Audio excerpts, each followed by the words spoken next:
Who should be the witnesses for your will? I'm Michael Redden, and today we're going to talk about who should be your witnesses when you get your last will and testament executed. If you have any questions or comments about this, please leave them in the comments below. If you'd like to meet with me or talk with me about it, then go to reddenlawoffice.com and click schedule a meeting, or click on the link in the description.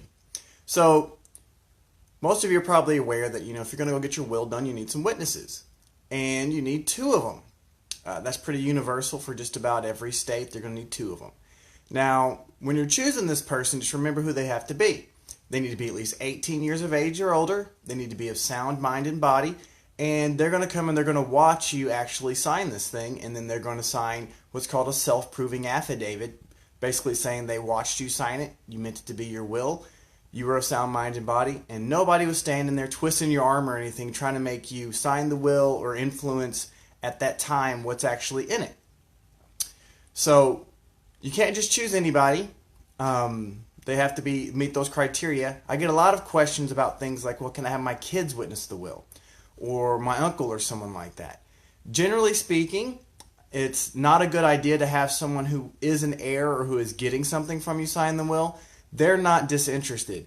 And if we were going to come back later and they were going to question whether or not you signed that and that you were doing anything without any kind of influence, the question might come up whether this person was doing that just to get more out of the will, that they were kind of forcing you to do those things that were against your wishes.